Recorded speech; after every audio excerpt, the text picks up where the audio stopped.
اللہ سے ڈرا کون؟ لا تتخذوہم من بعد غرضا، صحابہ کو نقصان یہ کہ نشانہ نہیں بنانا. فمن احبہم، میری جماعت کو، میرے شاگردوں کو جو محبوب رکھے گا، فقط احبنی، مجھ سے محمد سے اس کی محبت ہے.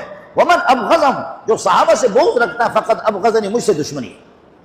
اور بعض روایت میں ومن آذاہم، جو صحابہ کی ایذا کے پیچھے لگے گا، فقط آذانی، وہ مجھے محمد کو تکلیف دے گا.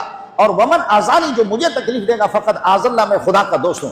صحابہ میرے شاگرد ہیں، میرے دوست ہیں. صحابہ کو لعنت بھیجنے والا، گالی دینے والا، مجھے محمد کو گالی دے گا. جو محمد کو گالی دے گا تو پھر میں اللہ کا دوست ہوں، وہ اللہ کو گالی دے گا. اور جو اللہ کو گالی دے گا، اللہ کو ایذا دے گا اور اللہ کی شان میں گستاخی کرے گا، وہ بچے گا نہیں. ابن مسعود نے اس لیے فرمایا من کان مستنن، جس انسان کو پیروی کرنی ہے، من کان مستنن فلیستن بمن قد مات، ان کی پیروی کرے کہ جن کا اس دنیا سے انتقال ہو گیا، ایمان کی حالت میں انتقال ہو گیا، کلمے پر جن کا انتقال ہو گیا، کلمے پر ان کا وصال ہو گیا. فإن الحي لا تؤمن عليه الفتنة، زندہ انسان اس پر جو ہے فتنے کا اعتماد نہیں ہے. ہو سکتا ہے وہ فتنے کا شکار ہو جائے، بے ایمانی کا شکار ہو جائے، وہ مرتد ہو جائے، لیکن محمد کی جماعت اس طرح نہیں ہے. محمد کی جماعت اس طرح نہیں ہے. فإن اولئک اصحاب محمد، یہ محمد کی جماعت ہے. اولئک اصحاب محمد، یہ محمد کی پاکیزہ جماعت ہے. کانوا افضل هذه الامت، اس امت کے سب سے گنے چنے اور افضل اور بہترین یہی لوگ. اولئک اصحاب محمد، یہ محمد کے ساتھی ہے. کانوا افضل هذه الامت، یہ امت کے سب سے زیادہ افضل ہے. ابرھا قلوبا، ان کے دل نیک ہے. ابو بکر، عمر، عثمان، علی، 1.25 لاکھ صحابہ صحابیات، ان کے دل نیک ہے، دل نیک ہے، دل نیک ہے، دل نیک ہے. آج کے مولوی کا دل نیک نہیں ہے، تقریر اس کی اچھی ہوگی. آج کے تبلیغی کے داڑھی بڑی ہوگی، پگڑی اچھی ہوگی، دل اس کا نہیں ہے. وہ دل اس نے خدا کو نہیں دیا ہے. اس نے، میں سب کی بات نہیں کر رہا، آج کا ملا وہ نہیں ہے، آج کا تبلیغی وہ نہیں ہے، آج کا پیر طریقت وہ نہیں ہے، آج کا عامل اس کا وہ نہیں ہے. لیکن ان کی چونکہ امتحان خود اللہ نے لی ہے. اولئک الذین امتحن اللہ.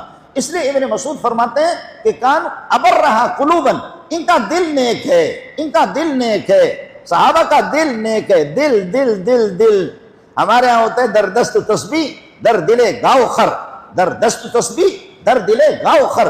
این چنی تسبیح کے دارد اثر. مولوی صاحب کے ہاتھ میں تسبیح ہے لیکن دل کے اندر گدائی ہے. یہ مولوی صاحب کے ہاتھ میں، کبھی صوفی صاحب کے ہاتھ میں ہوتا ہے سود کا کاروبار کرے، حرام خوری کا کاروبار کرے، فراڈ کا کام کرے.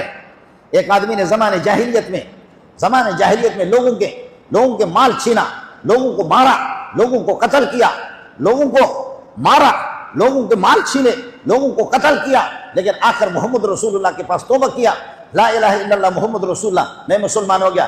مغیرہ بن شعبہ کہا، مغیرہ اسلام کو قبول کرتا ہوں، مغیرہ تیرے اسلام کو قبول کرتا ہوں، تیرے ایمان کو قبول کرتا ہوں، تیرے لیے دعا کروں گا، لیکن یہ تو نے جو فراڈ کی ہے، محمد اس فراڈ میں آپ کی تائید نہیں کرتا. واہ محمد واہ، واہ محمد واہ. استادوں تو اس قسم کا بخاری کے اندر روایت موجود ہے. مغیرہ، آپ نے جو لوگوں کے ساتھ فراڈ کیا ہے اپنے زمانے جاہلیت میں، میرے شاگردی اس وقت تک آپ نے اختیار نہیں کی تھی، اب بن گئے آپ میرے شاگرد. لیکن اس شاگردی سے پہلے جو آپ نے لوگوں کو دھوکہ دیا، لوگوں کا مال چھینا، لوگوں کا مال غصب کیا، لوگوں کے ساتھ فراڈ کیا، میں اسلام کو قبول کرتا ہوں، میں محمد آپ کے اس کلمے کو قبول کرتا ہوں. لیکن یاد رکھ لینا، جتنا فراڈ آپ نے کیا ہے، محمد آپ کے فراڈوں سے بیزار ہے. توبہ کر لو، لوگوں کے مال واپس کر دو، توبہ کر دو. میں محمد کسی فراڈ کی تائید نہیں کرتا.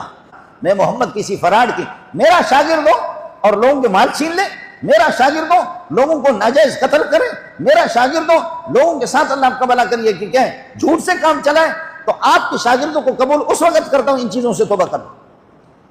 آپ کے شاگردوں کو حضرت نعمان فرماتے ہیں، میں آ گیا، میں نے کہا حضرت میری 2 بیویاں ہیں. ایک بیوی کہہ رہی ہے یہ پراپرٹی اور یہ جائیداد، یہ پراپرٹی اور یہ جائیداد میرے بیٹے کو دے دو. بیویوں میں ہوتا ہے، فرق ہوتا ہے، جنہوں نے 2 3 4 شادیاں کی ان کو پتا ہوتا ہے. حضرت نعمان کہتے ہیں کہ میں آ گیا رسول پاک کے پاس.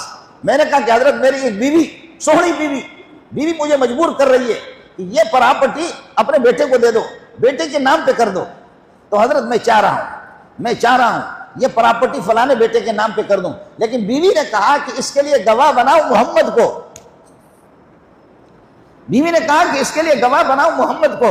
آپ نے فرمایا انا حلت کل ولدک ہکذا، آپ نے باقی اولاد دوسری بیوی سے ہے نہیں ہے اور اولاد ہے نہیں یہ کہا ہے.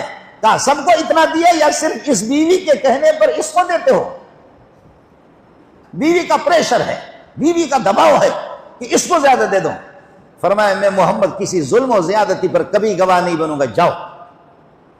یہ کوئی بات ہے کہ باقی بچوں کو آپ چھوڑ دیں، باقی بچوں کو چھوڑ دیں اور بیوی سوہنی بیوی آ گئی، دوسری بیوی آ گئی اور وہ آپ پر پریشر ڈالے کہ میرے بیٹے کو زیادہ دے دو؟ نہیں، میں محمد ایسی باتوں پر گواہ نہیں بنوں گا۔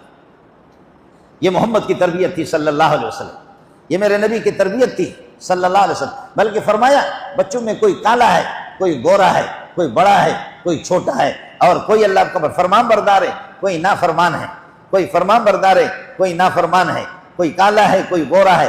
لیکن فرمایا بچوں سے جب بوسہ لے لو تب بھی برابر لے لو۔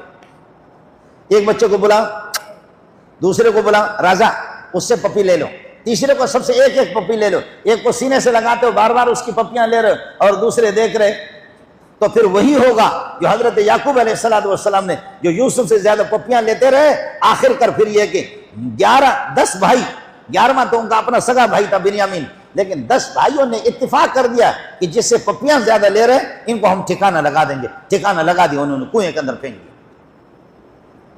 جب زیادہ آپ کریں گے نا، فرمایا اپنے اولاد میں سے باقی کو آپ نے اتنا نہیں دیا ہے اور اس کو زیادہ دینا چاہ رہے ہیں، میں محمد اس بات پر گواہی نہیں بن، میں اس پر گواہی نہیں دیتا۔ صحابہ سے کسی سے اگر کوئی غلطی ہو گئی، میرے نبی نے فرمایا کہ میں اس کی تائید نہیں کرتا، میں اس کی تائید نہیں کرتا۔ آپ اپنے اس ظلم کی، اس زیادتی کی ذمہ دار ہو، میں استاد بن کر کے آیا ہوں اور میں رئیس الانبیاء بن کر کے آیا ہوں، میں آپ کی اس غلطی کی تائید نہیں کروں گا، میں آپ کی اس غلطی کی تصدیق نہیں کرتا ہوں۔ اس لیے فرمایا اللہ اللہ فی اصحابی لا تتخذوهم من بعد غرضا، میرے تھوڑی سی جو پونجی ہے، یہ جو جماعت ہے، ان پر میں نے محمد نے بڑی محنت کی ہے، ان پر بڑی محنت کی ہے۔ اور ان میں پھر ان صحابہ میں بھی، ان صحابہ میں فرق ہے، 7 لاکھ انبیاء میں فرق ہے، اونچ نیچ ہے، صحابہ میں بھی فرق ہے۔ اتفاق ہے صحابہ کا اتفاق ہے کہ خود محمد کی موجودگی میں سب سے زیادہ ہم ابو بکر کو افضل کہتے ہیں، سب سے زیادہ ہم صحابہ خود اپنے موجودگی میں، محمد رسول اللہ کی موجودگی میں آپ کا وصال نہیں ہوا ہے، آپ اس دنیا کے اندر موجود ہے بنفس نفیس، سب سے زیادہ افضل ہم ابو بکر کو کہتے تھے، اور اس کے بعد عمر کو کہتے تھے، اس کے بعد عثمان، اس کے بعد علی۔ یہ ترتیب خود صحابہ نے، اجماع صحابہ ہے اس پر، اجماع تابعین ہے اس پر، اجماع تبع تابعین ہے، اس پر خود اجماع ہو چکا ہے، اس پر خود اجماع ہو چکا ہے۔